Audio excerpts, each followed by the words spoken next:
Hello my dear students and welcome to my video. النهاردة هنتكلم عن lesson number 4 in unit 1 concept 3 اللي بيتكلم عن the information transfer. ازاي ان احنا بننقل المعلومات او informations. اول حاجة عايزين نفتكرها مع بعض هي sense organs اللي اتكلمنا عنهم في الدرس بتاع nervous system. مين هم السنسوري organs؟ هم الايز، الايرز، النوز، السكين، التونج. عارفين احنا الفايف سنس organs دول كانت الوظيفة بتاعتهم ايه او الفانكشن بتاعتهم ايه؟ ان هم بيعملوا receive the information from the surroundings. هم اللي بيستقبلوا المعلومات من العالم الخارجي او المحاوط بينا، وبعد كده كانوا بيبعتوا الانفورميشن دي في صورة specific signals، إشارات محددة through the nerves to the brain لحد ما يوصلوها للبرين عن طريق النيرفز. ولما السيجنالز دي بتوصل للبرين، البرين بيبدأ يعمل لها processing عشان نقدر نفهم احنا شفنا ايه او سمعنا ايه او شمينا ريحة ايه او دقنا ايه. صح ولا لا؟ تمام. طيب هل الحواس بتاعتنا مهمة؟ طبعا الهيومن senses المهمة بتاعتها ان هي بتcollect information from the surrounding environment زي ما اتكلمنا عن السنس organs من شوية، وده بيساعدنا ان احنا نقدر communicate and that helps us to communicate، نقدر نتواصل مع بعضين. مثلا our eyes the sensory organ، صح ولا لا؟ طيب السنسوري اورجان بتاعنا اللي هو الاي بيديتكت انهي نوع من انواع الانرجي؟ في عندنا لايت انرجي وفي عندنا ساوند انرجي. ده نوع من انواع الانرجيز او الطاقه عن طريق الضوء، اللي هي الانرجي بتاعت الضوء لايت انرجي. مين اللي بتقدر تعمل لها ديتكشن او تقدر تستكشفها وتتعرف عليها؟ هي طبعا ماي ايز. طيب انهي sensory organ اللي بيقدر يعمل detection للساوند انرجي للصوت؟ مين اللي بيقدر ان هو يتعرف عليها؟ هي طبعا my ears. تمام. طيب يلا ناخد شوية امثلة عن الانفورميشن او المعلومات اللي عينينا بتستقبلها وبتخلينا نقدر نرسبوند او نرياكت او نتفاعل على اساسها. مثلا واحنا ماشيين في الشارع وسايقين العربية شفنا red traffic light، تمام، اللي هي إشارة المرور بقى لونها أحمر، نورت الضوء الأحمر، ده يعتبر light، صح ولا لأ؟ مين اللي هيعمل له detection؟ هيعمل له detection my eyes. طيب بعد ما عينيا عملت له detection هتبعت signals to my brain through the nerves، صح ولا لا؟ البرين هيبدأ يعمل processing للred traffic lights وهيخليني react على أساسه، وهيقول لي stop لأنه عمل processing للinformation اللي جات له دي، وساعتها هبدأ أقف بالعربية بتاعتي. تمام. طيب ايه تاني حاجات informations عينيا بتقدر تستقبلها؟ people use rescue flare to get help. يعني ايه rescue flare؟ rescue flare دي اللي هي بتبقى شعلة الإنقاذ اللي انتوا شايفينها في الصورة قدامكم دي. دي بيستخدموها امتى؟ الناس بيستخدموها علشان بيبقوا محتاجين help أو محتاجين مساعدة أو إنقاذ، حد ينقذهم. مثلا لو ناس راكبة سفينة والسفينة دي عطلت بيهم مثلا في وسط البحر ومحتاجين إن هم ينبهوا أي سفينة تانية ماشية جنبيهم بحيث تقف لهم وتساعدهم وتاخد مثلا الناس من على السفينة دي وتنقذهم. ازاي هنلفت انتباه الناس اللي موجودة على سفينة تانية؟ مثلا بيبقى في الريسكيو فلير ده موجود في قلب السفينة، الناس بتولعه، بيبقى عامل زي شعلة كده أو نار بيشغلوها بحيث إن هي بتدي زي علامة لأي حد جنبنا إنه ياخد باله إن هنا في ضوء، في فاير، فعينيهم بتبدأ تستقبل المعلومة دي وتفهم إن هنا في ناس محتاجة help، فيبدأوا يروحوا أو يتجهوا ناحيتهم وينقذوهم. هي دي rescue flares. ومين اللي بيقدر إن هو يريسيف الانفورميشن اللي شافها من الفلير دي أو من الشعلة دي؟ هي my eyes. مين اللي بيعمل processing؟ طبعا البرين. طيب إيه كمان example information my eyes receive؟ People use signal fires to communicate over distances of many kilometers. يعني ايه الكلام ده؟ يعني برضو لو ناس مثلا طالعة في رحلة وحصل مثلا معاها مشكلة أو تاهت مثلا في الطريق ومش عارفة تروح، بتعمل إيه؟ بتبدأ إن هي تعمل حاجة اسمها signal fires، يعني نار بس بتبقى كبيرة قوي، علشان لو حد بعيد وعلى بعد مسافات بعيدة وكيلومترات بعيدة يبدأ ياخد باله من الضوء بتاع الفاير اللي الناس دي عملوه. فيبدأوا يتنبهوا إن الناس دي محتاجة مساعدة. هي دي السيجنال فايرز، بتبقى نار الناس تقدر تشوفها على بعد مسافات بعيدة. People use signal fires to communicate over distances of many kilometers، حتى لو المسافات دي بعدها كيلومترات بعيدة. تمام. كمان ال travelers أو ال hikers use mirrors to get the attention of rescue helicopters. المسافرين أو الهايكرز اللي هم المتجولين بيستخدموا الميرور علشان برضو يجذبوا انتباه الهليكوبترز اللي بتعمل ايه، بتعمل ريسكيو او بتعمل انقاذ. ازاي؟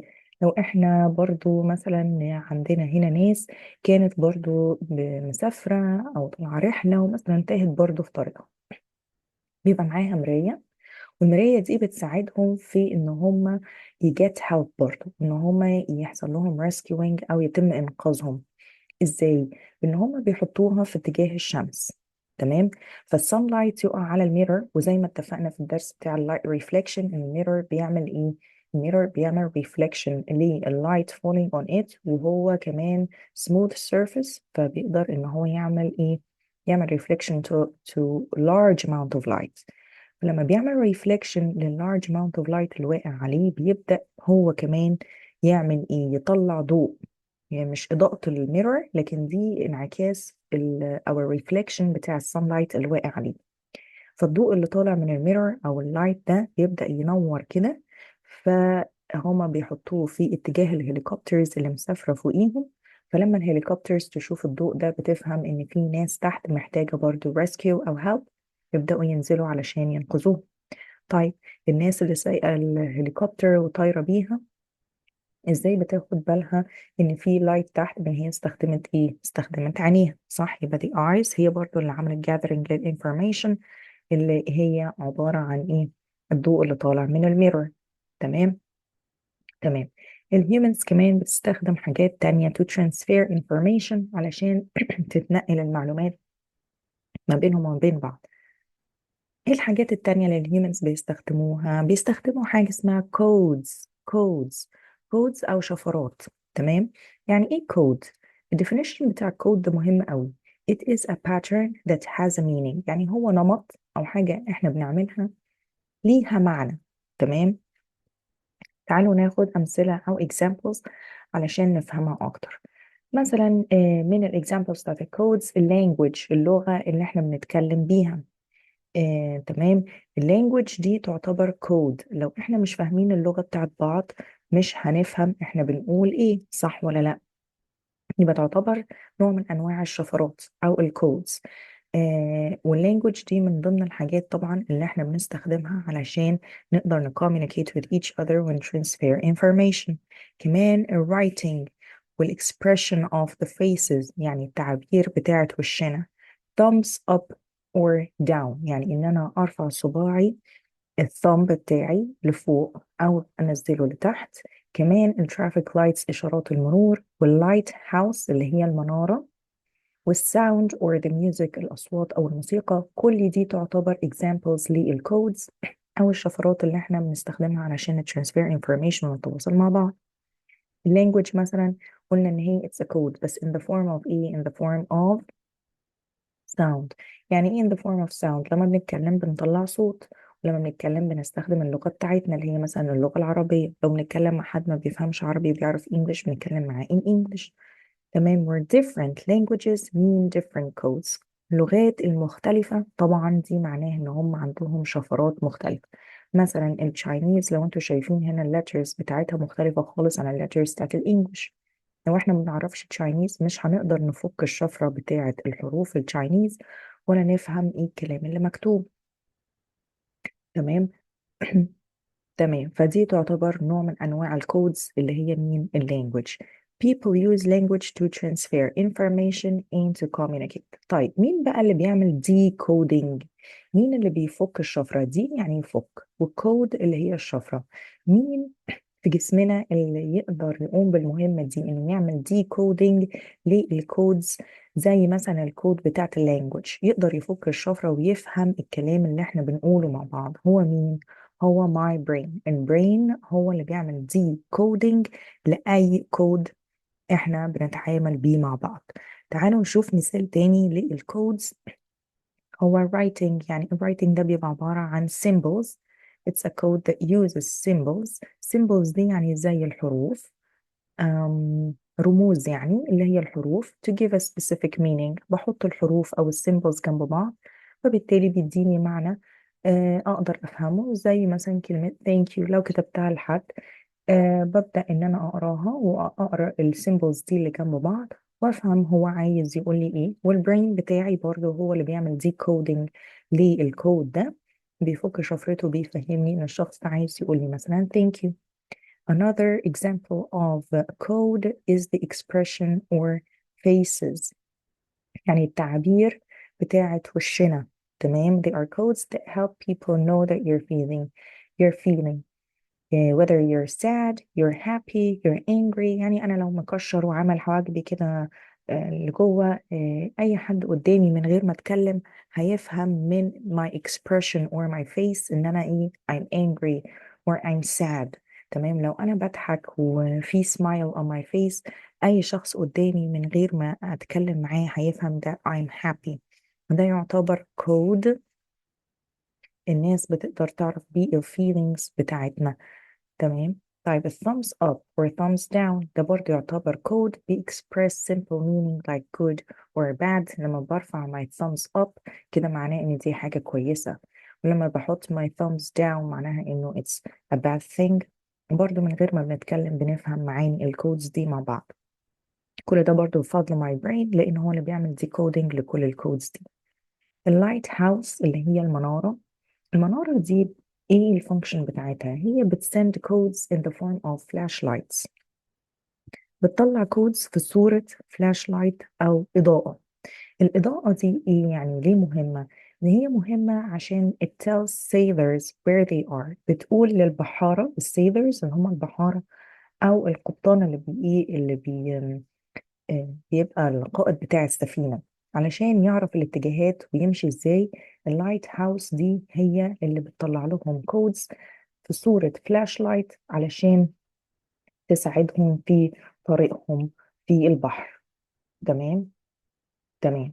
طيب الترافيك لايتس برضو دي نوع من انواع الكودز، لان هي بتexpress simple meanings like stop and go. بتقدر تقول لنا امتى نقف وامتى نبدأ نتحرك. sounds music برضو طبعا the different sound tones that produced by the humans or musical instruments. الأصوات المختلفة سواء اللي بتطلع مننا إحنا كهيومنز أو من الآلات الموسيقية بيبقى ليها معاني مختلفة وليها كودز مختلفة. سواء مثلا موسيقى تشجيعية، موسيقى حزينة، موسيقى هادية، كل دي بيبقى ليها معاني. البرين بتاعنا بيقدر يعمل لها ديكودينج ويخلينا نفهمها. تمام. طيب يبقى احنا كده كملخص للليسن ده نعمل زي summary إن when the sense organs receive information، أي information من informations كلها اللي احنا قلناها من شوية، they send specific signals that travel through the nerves to the brain. وبعد ما بتوصل للبرين هنا كده اهي وصلت للبرين، البرين بيبدأ يعمل decoding to this information. بعد ما بيعمل لها decoding، يعني ايه decoding؟ decoding يعني بيعمل لها processing أو interpretation. تمام. إن أقدر ساعتها أفهم أنا شفت إيه أو عملت إيه and I start to react according to this information. تمام. تمام. وبكده يكون الشرح بتاع الفيديو بتاع النهاردة خلص. تعالوا ناخد شوية questions عليه، هتلاقوا الأسئلة إن شاء الله سهلة خالص. هنا بيقول لي choose the correct answer. All of the following are forms of codes except. كل دول codes ما عدا thumbs up and down طبعا code، face expressions code، a writing code، إنما ال swimming it's not a code. تمام؟ ده هي دي اللي أنا هختارها. Number 2 بيقول لي when your eyes see a red traffic light this means that you have to increase your speed. لا طبعا. cross the street عدي الشارع طبعا لا. keep your speed as it is ولا stop at once. طبعا stop at once لأن الإشارة الحمراء معناها إن أنا أقف خالص. Number 3 people use a rescue flare to communicate with each other depending on the sense of إيه. بنستخدم أنهي sense عشان نشوف ال rescue flare اللي هي شعلة الإنقاذ اللي هي بتبقى نار بنرفعها عشان نقول إن إحنا محتاجين rescue أو help أو إنقاذ. طبعا بنستخدم our sense of sight. Number 4 بيقول لي the sense organs collect information and send signals to A for processing. مين اللي بيعمل processing و understanding؟ هو طبعا my brain. Number 5 بيقول لي all the following signals are information that eyes receive. عينيا بتستقبلها ما عدا مين؟ green traffic light أيوة دي عينيا بتستقبلها.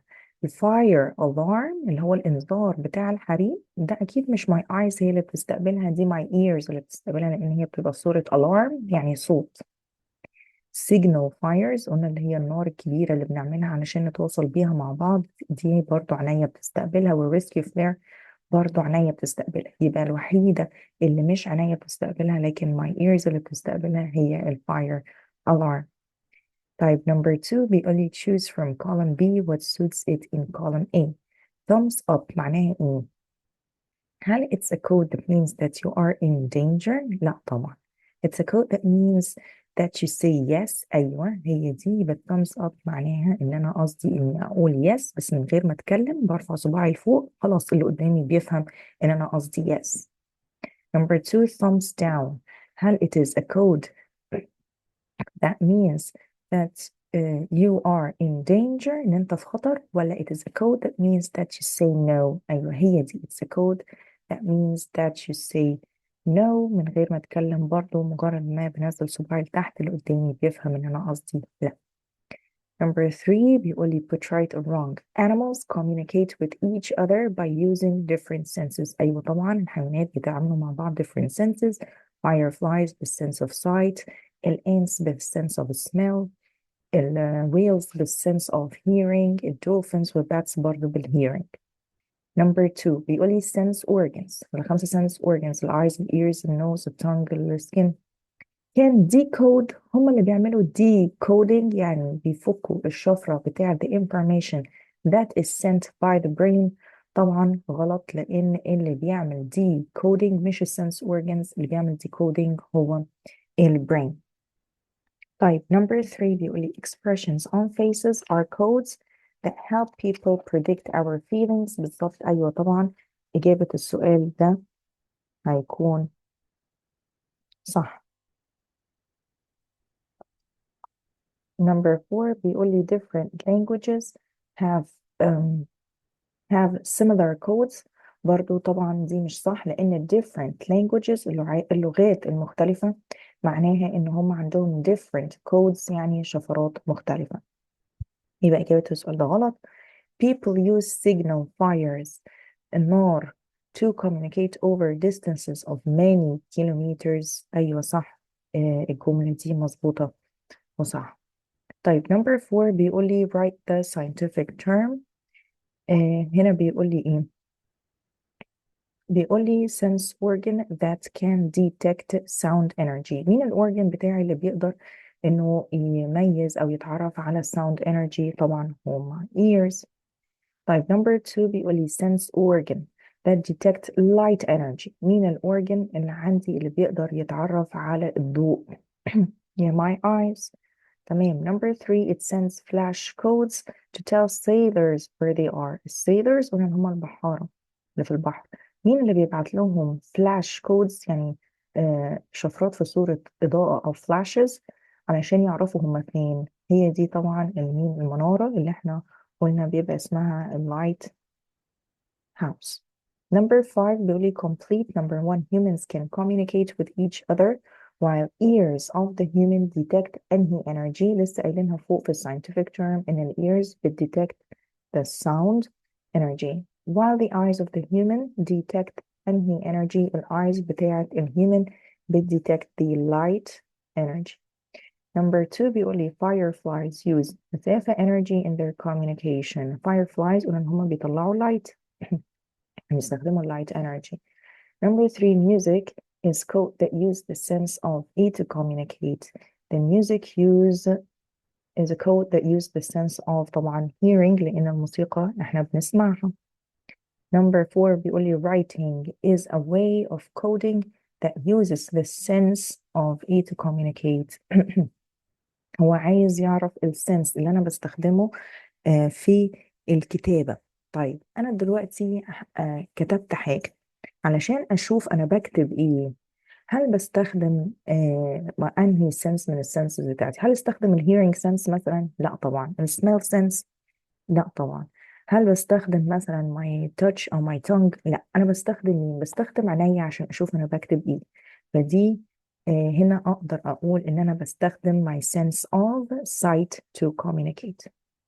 Number 6 هنا بيقول لي give reason for يعني إيه السبب بتاع إن the symbols that are used in writing have a specific pattern. ليه هي symbols أو الرموز أو الحروف بتاعة الكتابة بيبقى ليها pattern أو نمط معين. أكيد طبعا بيبقى ليها specific pattern to give specific meaning علشان يديني معنى محدد أو مفهوم specific meaning.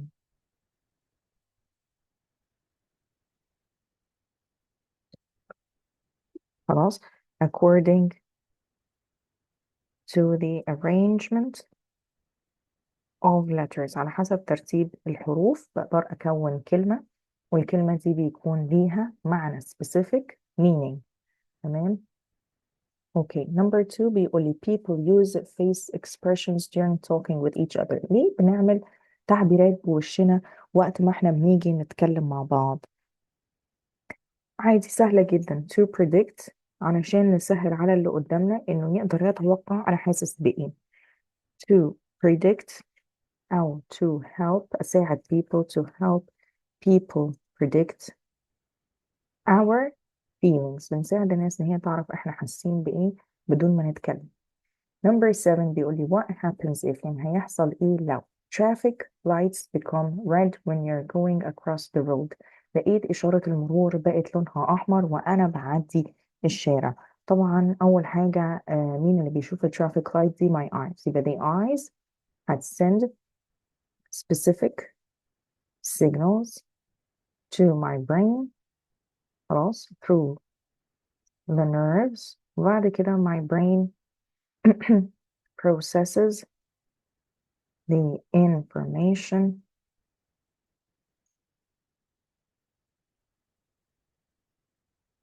and uh, will let me هتخليني ايه بقى stop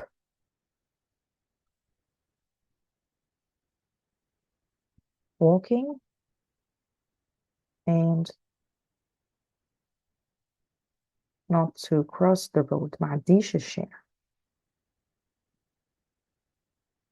Okay, number 8 بقى بيقول لي study the following figure and put right or wrong. في عندي هنا number 1 figure number 1 هنا مرسوم عندي flashlight مطلع نور وواصل to my eyes وهنا number 2 محطوطة على اللايت 3 اللي ماشي وطالع من الفلاشلايت وواصل لعينيا. number 3 هي my eyes. number 4 برضو ان انا هنا اكيد دي السيجنال اللي وصلت to number 5 اللي هي my brain. هنا بيقول لي number 5 دي represents the sense organ of light. طبعا غلط لان number 5 دي مش sense organ اصلا. number 5 دي is my brain. تمام. فدي طبعا هتبقى الإجابة دي غلط ومش صح. number 2 بيقول لي number 1 اللي هي دي الفلاش لايت they represent a source of light أي الفلاش لايت ده يعتبر source of light. number 4 اللي هو السهم ده اللي واصل ما بين عينيا والبرين represent a special nerve through which the eye sends information to the brain for processing it أي مظبوط هي بتبعت الانفورميشن عن طريق specific nerve لحد ما يوصل للبرين. number 2 اللي هو دي light ray اللي طالع من flashlight represent a light ray that travels in a straight line to enter the eye. أيوة بالظبط مظبوط كده. طيب number 3 and 5. number 3 اللي هي my eyes. number 5 اللي هي my brain work together to collect and process different sounds. لا طبعا مش صح. هما they work together to collect and process different light مثلا، لكن sounds لا طبعا غلط. بس وبكده نكون خلصنا الفيديو بتاع النهاردة. أتمنى يكون الفيديو عجبكم واستفدتوا بيه. لو عجبكم ما تنسوش تعملوا سبسكرايب للشانل وشير مع أصحابكم. إن شاء الله أشوفكم في الفيديو اللي جاي. باي باي.